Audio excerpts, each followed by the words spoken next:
Hi everyone, welcome back to the channel and welcome to my garage. Today we're going to bring you an installation video. Do you have a 2015 to 2019 GMC Sierra or Chevy Silverado 2500 series heavy-duty pickup truck and you don't have the fog lights out on the front, but you wanted them or weren't sure if you could get them? Well, that's our install today.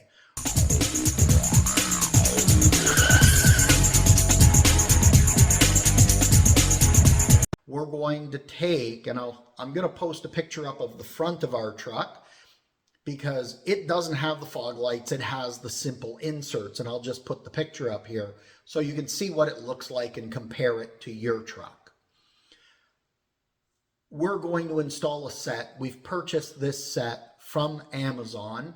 I'll put a link in the description to another video we did on just outlining the kit itself. The kit we purchased has halogen bulbs in it, so it should be fairly bright, but we're actually going to replace it with some C-light LEDs. So that I'm being very careful because you should never get your fingers on one of these halogen bulbs. You'll get the grease from your fingertips on this, and when it heats up, it's going to cause premature failure. Same with your LEDs.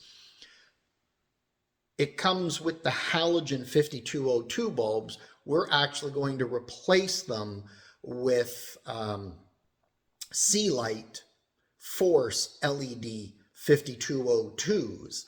Because I believe they're going to be brighter.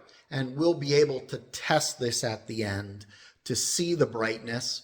And if we don't like the look of the LEDs, we'll go with the halogen. If we find the halogens aren't bright enough, we'll definitely be going with the LEDs. What's nice with this kit is that you do actually get the full surround, the lens, the light, the bulbs inside, as I mentioned, as well as you get a full harness to be able to hook it up. But the installation video we're going to bring you isn't actually hooking up with the harness from the kit. I want to point out some differences on how to install these fog lights, because there's a few videos out there that show you have to remove the shroud up top, and you have to pull the grill out, and then you have to remove the bumper, and then you gain access to the lights. We're going to try to go from underneath. I've already done a little test. There's 3 screws, which we'll show you in a moment, that you should be able to get a socket on. It's a little more awkward as a working location because you're going to be lying under the truck, and you can get your socket onto that, loosen out the 3 bolts, remove the fake, I'm going to call it the fake plate that's in the bumper, and then put in the new plate with the exact same 3 mounting locations as the way the kit is set up. And that way you're not having to remove bumper, grill, everything. Now, we are going to pull the grill out just because we want to be I want to be, I should say, not we, I want to be more attentive to where I'm running wiring, and it's just a little easier to do, I believe, with pulling the grill. The grill's a matter of, I believe it's 3 bolts. The bumper I don't want to touch because of sensors, etc. in there, and it's more work. So we're going to do that. I'm going to take the camera in a minute. We're going to go over, lie under the truck, and I'm going to show you on the driver's side what it looks like so that you can see that. Okay, so this is what the front of your truck is going to look like. You'll see these inserts here. That's what's going to come out.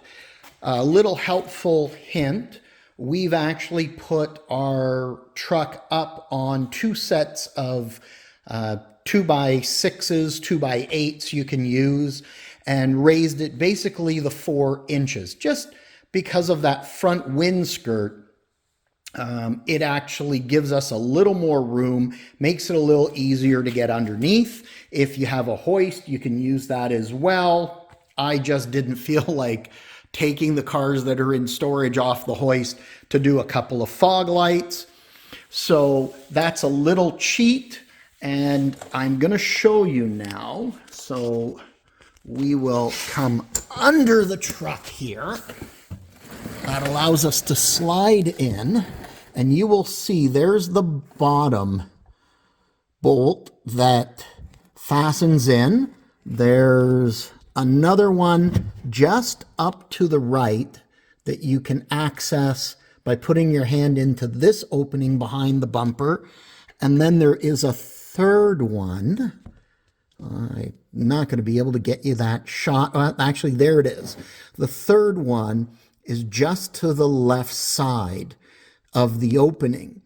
And if you use a small ratchet, I believe, and I'll confirm this, I believe it's a 7mm socket, you can actually reach all three of those bolts or screws and be able to take that off. So we're going to do that ourselves. We'll come back and show you once it's out, and then we'll be able to put in the new light. It's a little bit of an awkward spot, but you can get to it. Now, if you need to, you can remove with a Torx 15 your liner here and pull that back if you wanted to try to reach in from the side. For changing bulbs or accessing your bulbs, this is the best way. Remove about 8 of the screws, flip the liner back out of the way and get to the bulb. But for the installation, as I did do a little test moving the liner, it's actually a little easier from down below. And we've just put a flashlight up here to give you a little more light. So we'll bring you different parts of the installation rather than bore you with watching me remove some screws. Okay, so I thought I'd just show you, we've removed the insert, and you can see the 3 screw holes here. And this is what the back of the plate looks like. Now you're going to want to take these little metal clips. Even though your kit comes with some screws, they're a little bit different. They're not going to work the way you're going to want them to work. So you're going to want to take these little clips from the back of the insert that GM puts, and you're going to want to transfer them to the same locations on the housing here. Now, I'll pre-warn you, by taking the bumper down, which I mentioned there's a few videos out there, it's super easy to pull out. It's just more labor intensive because you're removing a grill, then you're removing the bumper, then there's a backing plate here that has to come off the bumper. You take the 3 screws out, you put it in. It's simpler. The way I'm doing it is a little more complicated, going to be a little bit more frustrating because you're working in a very tight space, but it's going to save you a lot of disassembly in the process. So I just thought I'd bring you that little sight, and we'll bring you back and show you once the housing is installed. Okay, so as you can see, we have removed the front grille in prep to run some electrical in a little bit. And we have inserted the first fog light compared to the GM insert here that we have. Now, I thought I'd give you a quick update since this is the first time we're doing it. Yes, could reach all the screws underneath. A little 7mm socket was used, as well as a 7mm wrench. And you'll want to, just depending on the size of your hands and your arm, where you're reaching through. As I mentioned, you could, in the wheel well, open this up. Now we've turned our wheel because we're going to go work on the other side. You'll want to spin the driver's side when you're working on the driver's side. Turn the wheel outwards, and that'll give you more room for working back here as well. So if you take a few screws out. There's about, I think, 6 of them that come out. You can pull that back, and then you can work from the side here and mostly from underneath, but it'll give you 2 access points. Now we're going to do the same thing for the passenger side, remove the insert, put in the new fog light, and then run the electrical. To remove the grille, you have 4 bolts right here that you'll want to remove. Then there's a couple of secure points that you need to pull the grill outwards. And then that will just make running the electrical easier than trying to fasten it from underneath. And we'll bring you that as well in a little bit. So I'm going to get back to work, and then we'll come back and show you that video. Just as a little side note for the video, when you need to remove the grill, as we just showed you the wire running, there are 4 bolts right up top that need to be removed. And of course, the plastic shroud that normally sits on top of this is removed. And there's a number of plastic clips. I believe there's approximately, we have 2, 4, 6, 8, 10. I believe there's about 12 clips in total that you need to remove, and then that shroud just lifts up. 4 bolts, and then pull it forward gently so the other clips pop out. Okay, so we have installed our harness. We have installed the lights, so we can see our lights there. Our harness, I'll just show you here. The grill has been removed. So we've actually run the harness right here. It goes down, comes up in between, and then out into the engine compartment. And of course, the split right here runs down to this fog light. Then we've run it across here where it's tucked in behind the grill, but away from anything that has heat or that would cause any damage. We're running it here, and then let me get a little extra light. And then it's actually running down to this light, this fog light over here. And then we're going to make the electrical connections, and we'll bring you that in just a little bit. But I just thought we would show you, sorry about that, guys, for the light. I thought I would just show you what it looks like. We're going to put our grill back on, and that way we don't have to worry about it, you know, slipping off a table or getting damaged. And we'll continue the wiring and battery hookup. All right, the wiring has been run. We've hooked up our wiring to the auxiliary switch. We'll show you that in a few moments. I just thought I'd show you the lights. Our grill's back on. We're going to tie down some wiring in a moment. But here is the LED fog light. And when we come over to this side, there's our halogen. Now the halogen is nice and bright, but you're going to see with the LED light, it's much, much brighter.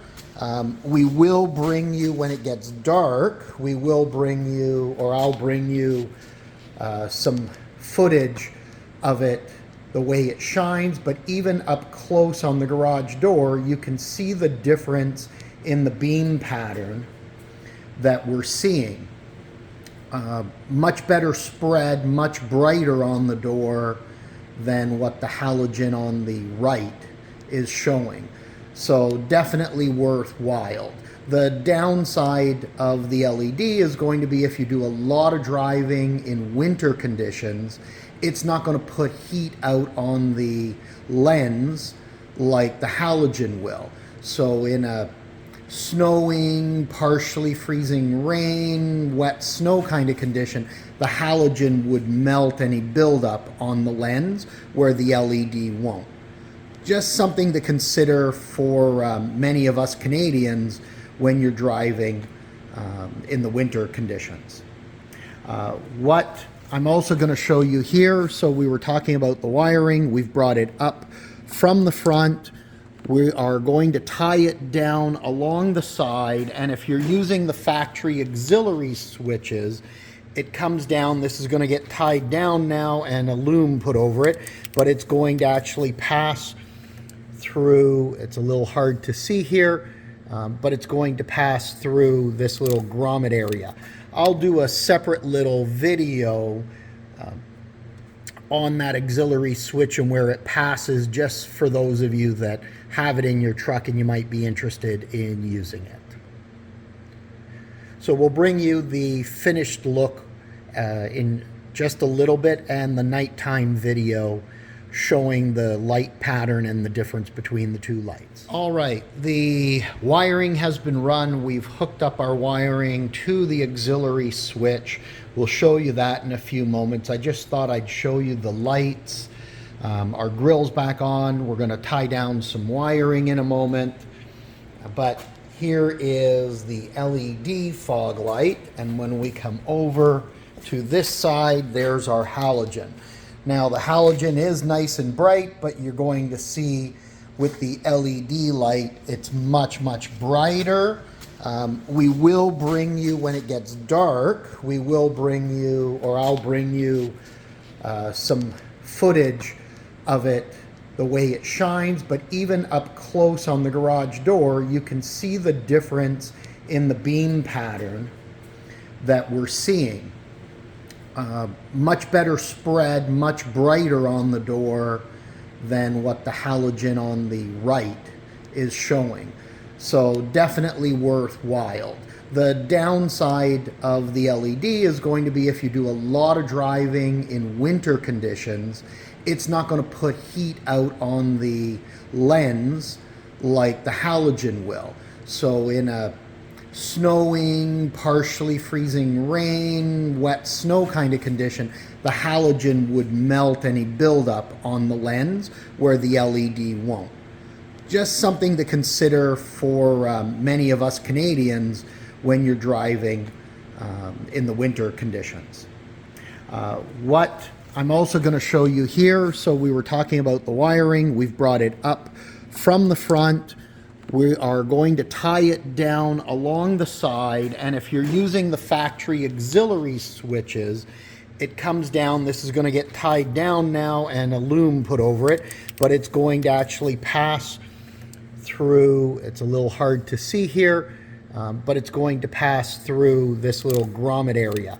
I'll do a separate little video on that auxiliary switch and where it passes, just for those of you that have it in your truck and you might be interested in using it. So we'll bring you the finished look in just a little bit, and the nighttime video showing the light pattern and the difference between the two lights. All right, so before we bring you the nighttime shot, which we're gonna have to wait a couple hours for it to get dark, I thought I would just point out a couple of things so that you know if you're going to undertake this, or if you have the factory fog lights and you want to change them from the halogen to LEDs, some of the easiest ways to get to them.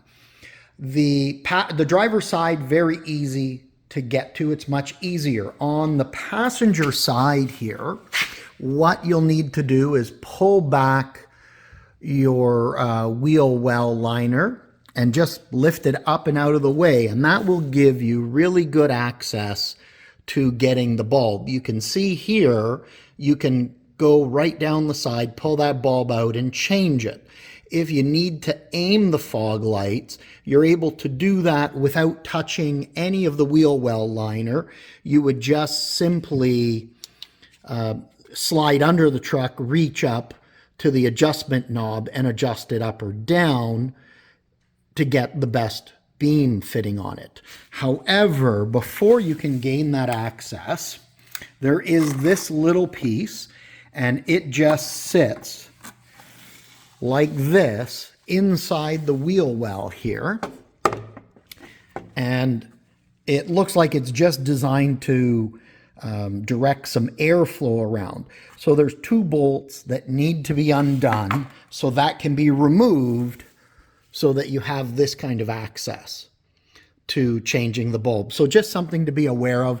And you're going to remove about 6 to 8 T15 torque screws to be able to get that. Now we're going to show you here, we've put our shroud back on over the radiator, so it's nice and finished. Plus our wiring, as we mentioned, our wire runs up here, and you'll just see this loom here. Right here, I'm going to fall out of the director's view on this. It runs all the way back and then runs down to that little grommet down here, which allows it to go into the cab through the firewall with the factory wiring right next to it to come out into the bay. Now, if you have that grommet because you have the upfitter lights, it makes it really easy. It might be a little smaller if you don't have the upfitter switches, I should say. If you don't have the upfitter switches, it might make it a little more difficult, and you may be able to still fish it along the sides of the main harness coming in so that you can hook up a traditional switch to it. When we come to the interior now, so I'll show you, if you have the upfitter switches, which are these switches here, you'll see there's auxiliary 1 to 4. They can be used. We've used auxiliary 1 for our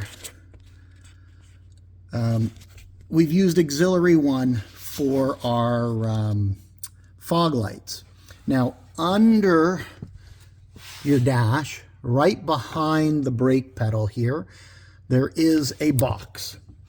And this is there if you have these upfitter switches. You'll notice we've connected that blue wire, which is our power wire, to terminal 20. There, and I'm going to shine this light just to help show a little bit better. There are 20 pins in there. 4 of them are for the switches. There's even some dedicated power. And normally you would need to get a connector just like we have next to us here, just in a smaller size. Because they're a little difficult to get a hold of here in Canada, they get really costly to put together, where our American friends have some really low-cost alternatives. There's a lot of upfitter shops that make them up with the wire harnesses. Why GM didn't put it in, I don't know, especially when you've paid for the option, but you have to buy it. Because we're only looking to use it in this one application right now, I've actually just put an insulated connector onto it, and our lights work perfectly. I'll do a little more detailed video about the upfitter switches for anyone who's interested. Watch for that. But that's where our connection is. We'll close that up, and we are actually then done and completed for the install. The last part of the video, which I'll bring you in a couple hours, will be the last segment of this video, will be the difference between the standard halogens and the LED upgrades that we will bring you. All right, so as promised, it's now dark. I wanted to first show you the difference in the two lights. On the right-hand side, or the driver's side, is the C-Light LED light. And on the left here is the halogen that comes with the kit.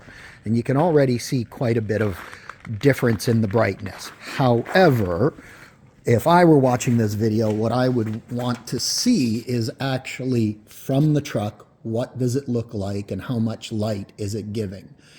You can see both do a very good job.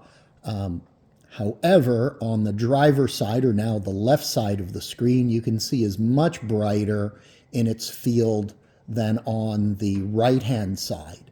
And it's a brighter, and it's a white versus the right-hand side. You can see there's a little more of a yellowish tinge in the light. So definitely we'll be swapping out that halogen for the LED.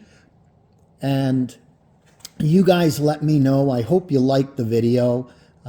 Please click the like button. Let me know any feedback or comments on this video as well. Take a look for our upfitter video in case you have the upfitter switches in your truck. But Thank you very much for watching the video, and hopefully you'll check back on the channel soon. Take care.